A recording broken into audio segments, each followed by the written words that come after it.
Jour 2, c'est parti. Le sermon sur la montagne, l'adultère.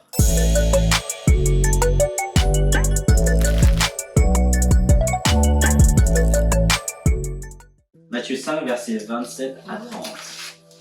Du coup, vous avez appris qu'il a été dit, tu ne commettras pas d'adultère. Mais moi, je vous dis, tout homme qui regarde une femme pour la convoiter a déjà commis un adultère avec elle dans son cœur. Si ton œil te pousse à mal agir, arrache et jette-le loin de toi, car il vaut mieux pour toi subir la perte d'un seul de tes membres que de voir ton corps entier jeté en enfer. Et si ta main droite te pousse à mal agir, coupe-la et jette-la loin de toi, car il vaut mieux pour toi subir la perte d'un seul de tes membres que de voir ton corps entier jeté en enfer. C'est toi qui l'as mis, hein.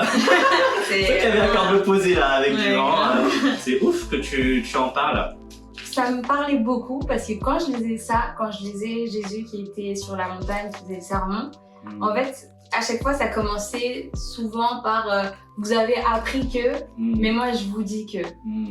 C'est un peu, il déconstruit un peu ce que le peuple avait appris, avait appris, et il reconstruisait du coup, il remettait un autre fondement où il dit, là en l'occurrence, il parle de quand il y a un adultère. Alors attends, je relis. En fait, par rapport à l'adultère, il dit voilà, ça c'est l'adultère, mais en fait, tout homme qui regarde une autre femme pour la convoiter a déjà commis un adultère. Donc encore une fois, on n'est pas sur un acte. Le problème n'est pas l'acte en lui-même, mais la source du problème, en tout cas, elle vient de ce qui s'est passé dans le cœur. Elle vient des pensées. Et il y a un autre verset que j'ai mis dans le plan aussi, qui dit, en effet, c'est du cœur que viennent les mauvaises pensées, les meurtres, les adultères, l'immoralité sexuelle, les vols, les faux témoignages, les calomnies. Et donc, en fait, on voit que Jésus, il est en train de dire, mais le problème, c'est pas... Enfin, la source du problème, elle vient vraiment de notre cœur. Et le problème du cœur, il faut le changer. On a besoin c'est le cœur, c'est à l'intérieur de nous. Ouais. C'est pas à l'extérieur le problème, c'est à l'intérieur. Il y a quelque chose à l'intérieur qu'il faut changer. C'est ouf. Moi, j'aime trop ces passages-là parce que le dernier que tu avais parlé c'est dans Matthieu 15, verset 19.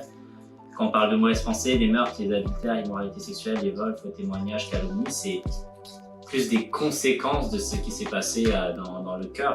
Et j'aime trop ce que dit Dieu dans tout ça, c'est qu'il veut changer ton cœur. Et désolé, je spoil un peu la fin du coup. J'aime tellement ce moment où il veut te dire, je vais te donner un cœur nouveau. C'est clairement en fait l'évangile, quoi. L'évangile, c'est la bonne nouvelle. C'est pour te dire que je regarde pas sur les actes, je regarde sur le cœur. T'as autre chose à rajouter? C'est juste une pensée comme ça. C'est que souvent là c'est l'exemple de l'adultère, par exemple, je vais prendre un péché, ça reste un péché, mais peut-être qu'on est plus sujet à le faire plus souvent, on va dire, comme le mensonge par exemple.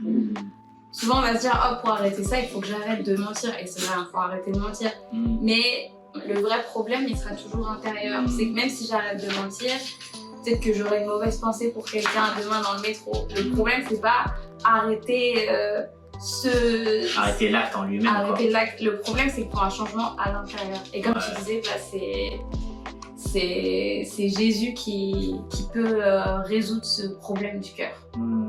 Dernier verset, Galates 5, verset 16-25. Et on en a beaucoup sur celui-là. Ça dit en fait qu'on a la possibilité de marcher avec Saint-Esprit et de ne plus suivre notre nature pécheresse. Et de devenir plus comme Christ, penser comme Christ, parler comme Christ, comme tu le dis, agir comme Christ, mais surtout aimer comme Christ pour avoir le cœur de Christ. C'est tout ce que tu as écrit. Hein. Amen. Rédactrice de l'État.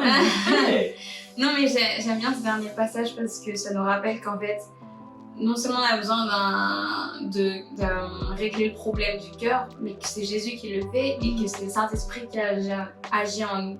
C'est pas par nos propres forces, justement, d'essayer par nous-mêmes, parce que on verra que ça va être très dur par nous-mêmes de faire ces efforts, mais qu'on a vraiment besoin du Saint-Esprit pour être plus comme Christ. Et quand on écoute même ton témoignage, c'est Saint-Esprit qui t'a accompagné depuis ta guérison. C'est pas juste la guérison en elle-même, c'est vraiment le fait que tout n'est pas parti d'une guérison d'un bras. En fait, il y a eu déjà une guérison du cœur.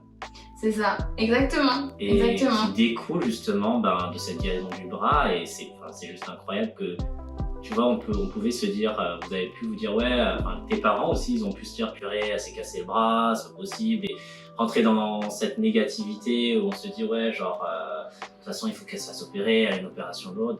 Mais ce que je trouve ouf avec les parents, c'est qu'ils ont eu la première chose qu'ils ont eu à dire, c'est on va prier. Ouais. Et ils ont prié. Et après, Dieu il agit derrière, quoi, parce qu'il y a eu souvent une guérison du cœur. Je prie ou tu pries pour ça? Je peux prier. Vas-y, Seigneur, merci vraiment pour ce moment où on est ensemble, Seigneur.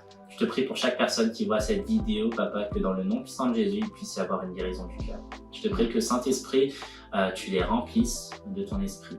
Dans ce quotidien où on parle de toi, on veut revenir à l'essentiel et avoir ce cœur que l'on désire, un cœur où on veut juste te le donner, Papa. Je te prie vraiment que dans le nom puissant de Jésus, Père, on puisse pas avoir un cœur corrompu, mais un cœur pur et net, Seigneur.